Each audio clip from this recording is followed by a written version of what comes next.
there was fierce competition between ship lines during the early 1900s, in which came carrying wealthy travelers and immigrants across the Atlantic Ocean.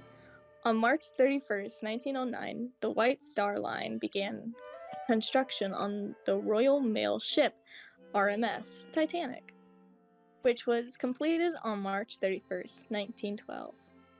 On April 10, 1912, the Titanic set sail on a maiden voyage traveling from Southampton, England, to New York City.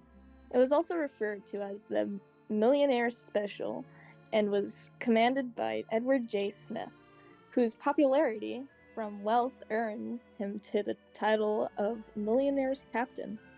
Among those on board were American businessmen Benjamin Guttingham, British journalist William Thomas Stead, and Storr, co-owner Isidore Starius, and his wife Ida. Additionally, Ismay and the Andrews traveled on the Titanic. The total number of passengers was 2,240, of whom approximately 1,300 were passengers.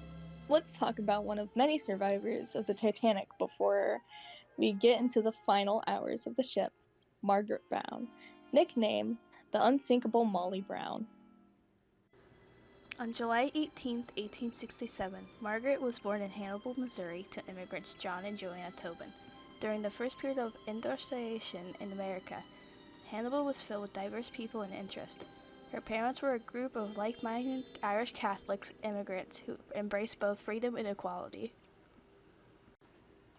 Tobin had a progressive view of education, which extended to their daughters who attended school until the age of 13, after which they were taught at home. The labor class was another struggle for her as she began working at age 13, where low wages and instability characterized many people's lives. Leadville, Colorado was a dream destination for her. Once Margaret got to Leadville, she started working at a local department store and became active in the Irish Catholic community through the Immunization Church, where she also witnessed harsh realities many gold seekers encounter where they finally arrived in the Rockies. As a result of harsh exploitative conditions, many lost their dreams of independence and wealth for wage labor. Eventually, she met James Joseph Brown, a mining engineer with respectable prospects but no fortune. On September 1, 1886, Margaret and Joseph were married after a long summer courtship. In 1887, Lawrence Palmer was born. In 1889, Catherine Ellen was born. Leadville remained awash in optimism until 1893, when everything fell apart in the silver crash due to harsh working conditions and a lack of success stores. They were plunged into poverty and anxiety, but in this environment they discovered gold at Little Johnny's mine and became millionaires. With their newfound wealth, they purchased a home in Denver that would become their forever home. However, they were not able to escape the silver crash in their new city, which was full of social chaos. As a result, Margaret's attention grew to those who grew up in poverty and were homeless. The progressive movement emerged from social turmoil, and Margaret advocated for more social parks and social baths in the courthouse. Among other places, she traveled to Ireland, France, Russia, India, and Japan. While on a European tour with her daughter Helen, in April of 1812, Margaret learned that her first grandson, Lawrence, was sick. Immediately, she booked a first-class ticket on the Titanic to return to the United States. During the collision with the iceberg, the sinking of the ship, she helped many others get into lifeboats while being forced into one herself. In spite of the alleged panic and gloom of the quartermaster Robert Hichens, she and another woman in lifeboat number 6 worked together to row and keep spirits up. Brown was rescued by the RMS 𝐾𝐳 and helped compile a list of survivors, served as a translator for other survivors.